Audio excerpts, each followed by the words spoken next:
The Republic of Uganda loses an estimated 10 trillion shillings annually to corruption, equivalent to about 2.7 billion US dollars, according to the Inspectorate of Government, a situation that continues to negatively affect economic growth and national development. To address the vice, the former Minister of State for Foreign Affairs, Honorable John Mulimba, has called upon the President of the Republic of Uganda, Yoweri Kaguta Museveni, and the Chief of Defense Forces, General Muhoozi Kainerugaba, to intensify the crackdown on corrupt officials in a bid to liberate the nation from persistent financial losses. Honorable Mulimba, while addressing the media at Sheraton Hotel in Kampala, also acknowledged the role played by both the President and the Chief of Defense Forces in combating corruption, stressing that more efforts are still needed to apprehend and prosecute other individuals involved in corrupt practices within government institutions. Charles Okello reports for Madit Updates. Money apparently which have been kept in the banks have been kept in people's homes, therefore causing a shortage of credit. And you know, whenever there's a shortage of supply, it means the commodity becomes expensive. So this is number one. Number two, when somebody steals 3.5 billion in 1 week, you know, maternal mortality rate in Uganda right now stands at 186 mothers producing per 100,000 live births. It means you have condemned 186 mothers to die, where 3 billion could have saved. And that's the budget saving those mothers across all hospitals and medical facilities in the country. Secondly, or thirdly, this primitive accumulation has caused a lot of impunity, where the holders of this money have been able to bribe and have their way across all institutions of government. You are aware on 13th of July 2025, His Excellency the President, having listened to complaints from Wananchi across the public, widespread complaints and dissatisfaction, wrote the then IGG, directing the IGG to carry out comprehensive investigation into the primitive accumulation of wealth of the then Speaker Anita Among. I don't know what happened, because people have been asking, why is the President doing it right now? President Museveni has been doing this over and over. First, as commanded by the Constitution, he appoints and fills all institutions of government, including the IGG, the CID, and so on. But he went an extra mile even to remind them of their jobs. 13th July 2025, writes to IGG, cut out arising from public outcry, the massive public outcry. Please carry out investigation on a comprehensive investigation on the alleged primitive accumulation of wealth, corruption, financial syndicates, illicit accumulation of wealth by Anita Among.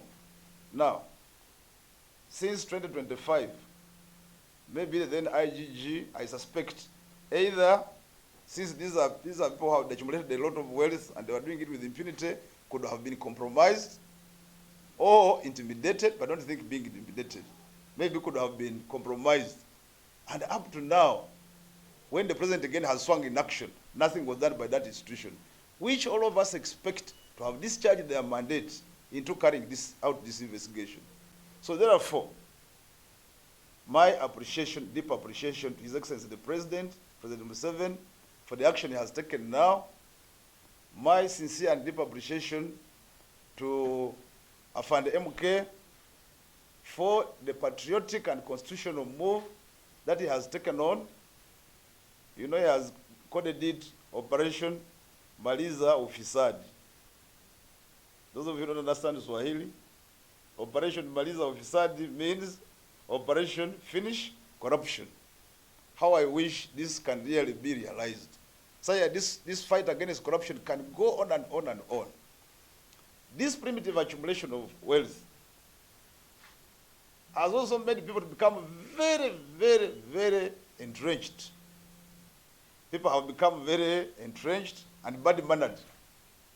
Those of you who have been following Parliament, because somebody has accumulated a lot of wealth, and can compromise all security organs, can compromise other duty bearers, even compromise and abused the rules of procedure of Parliament. If you have been following, that Parliament was no longer a place for debating.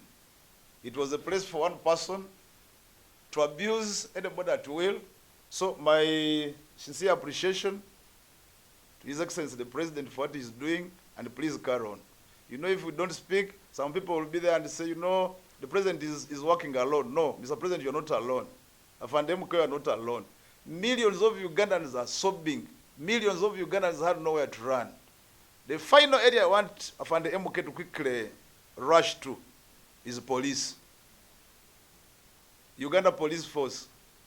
If today you went to any of the police stations and opened up, the suspects saw themselves and began counting one by one, what is your crime, what is your crime? You will be amazed. People are in the police cells for doing the right thing. Those who are not in the police cells are the ones who are doing the wrong thing. So, these three institutions, Parliament, which I'm now happy, something is happening. I pray that it continues to happen until the life ends. NRM Secretariat, where there is looting of industrial scale. One would call it World Cup looting. Where is it happening? It needs urgent attention.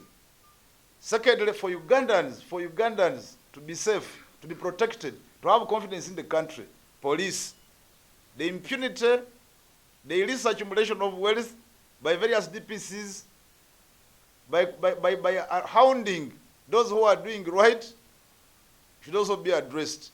And finally, we need really sanitary courts.